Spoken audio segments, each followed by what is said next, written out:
Saudara-saudari terkasih di dalam Tuhan Yesus Kristus.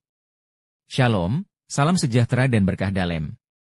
Kami, di Pendalaman Iman Katolik Online, menyadari di antara kita semua umat seiman dalam Tuhan Yesus Kristus. Banyak yang tidak sempat ataupun kurang tertarik untuk membaca Alkitab, maka dari itu kami memberikan rangkuman intisari isi masing-masing kitab per kitab dari Alkitab sesuai judul yang tertera di bawah ini. Maka diharapkan kita dapat memahami isi dalam masing-masing kitab tersebut. Selamat menyimak. Kitab Ulangan adalah kitab kelima di Alkitab dan kitab Taurat yang terakhir. Setelah keluar dari Mesir, bangsa Israel berada di Gunung Sinai selama 1 tahun, masuk ke dalam perjanjian dengan Allah mereka. Dan mereka melewati perjalanan yang penuh petaka melalui padang gurun. Dan generasi yang keluar dari Mesir mendiskualifikasi diri mereka sendiri untuk memasuki tanah yang dijanjikan kepada Abraham. Oleh sebab itu, kitab Ulangan dimulai dengan Musa berdiri di hadapan generasi yang baru, menjelaskan tentang Taurat.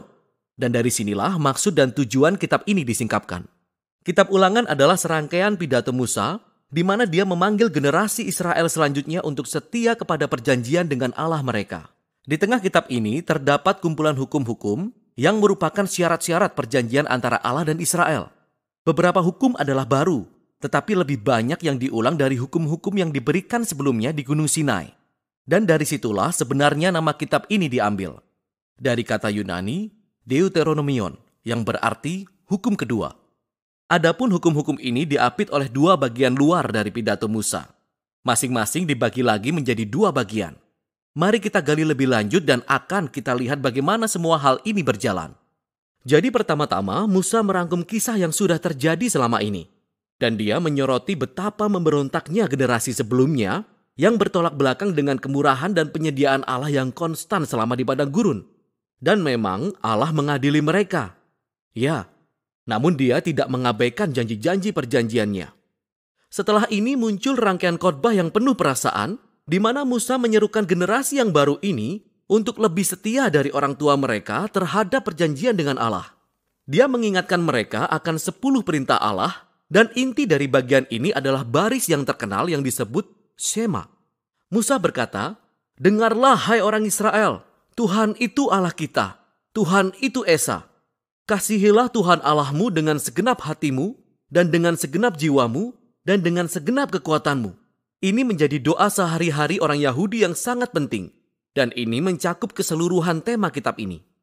Jadi kata dengarlah atau Shema dalam bahasa Ibrani artinya lebih dari sekedar mendengar. Tetapi termasuk juga meresponi apa yang didengar atau dalam bahasa Indonesia kita sebut taat. Dan kata kasihilah dalam bahasa Ibrani juga berarti lebih dari sekedar sebuah emosi atau perasaan.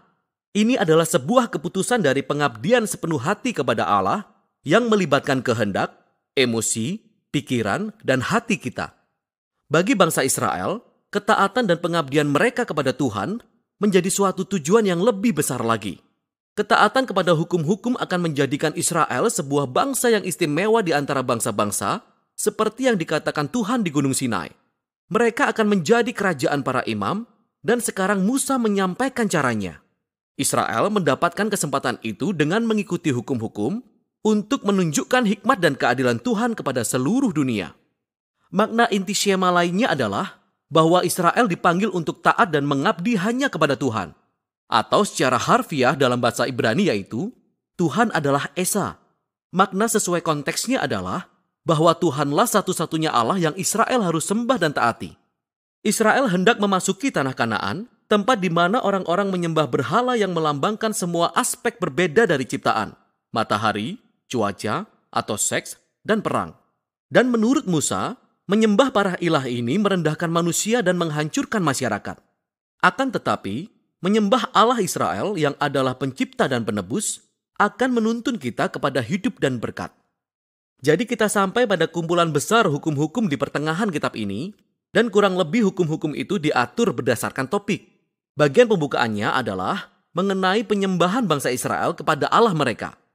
Mereka hanya boleh memiliki satu tempat ibadah, di mana hanya satu Allah yang disembah.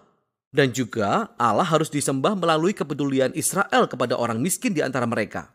Sebagai contoh, semua orang Israel diwajibkan mengkhususkan 1/10 dari pendapatan tahunan mereka untuk diberikan ke bait Allah. Namun 1/10 lainnya dikhususkan setiap 3 tahun sekali dan diberikan kepada orang miskin. Dan jenis-jenis hukum semacam inilah yang membuat Israel menjadi pelopor keadilan dibandingkan dengan negara-negara tetangga mereka pada masa itu. Dan ini semua terikat dengan penyembahan mereka terhadap Allah. Bagian selanjutnya menguraikan kualitas karakter pemimpin Israel. Jadi para penatua, imam, raja, semuanya berada di bawah otoritas hukum perjanjian yang menurut Allah akan ditegakkannya dengan mengirimkan para nabi untuk menjaga akuntabilitas para pemimpin.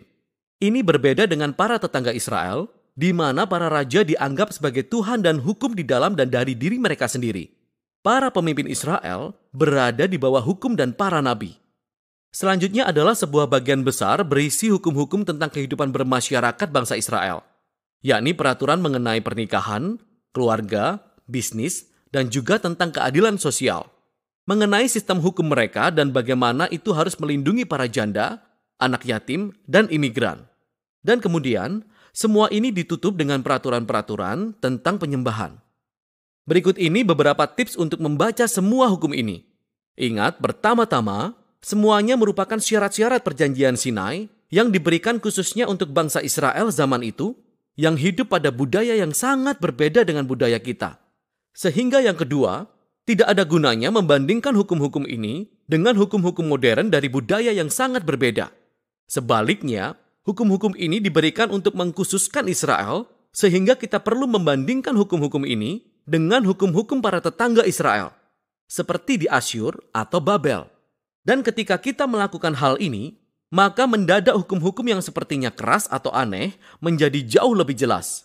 Bisa kita lihat bahwa Allah mendorong Israel ke level keadilan yang lebih tinggi daripada yang pernah diketahui sebelumnya. Dan yang terakhir, cobalah untuk memahami prinsip-prinsip utama dari hikmat dan keadilan apa yang mendasari hukum tertentu, dan akan kita temukan hal-hal yang besar.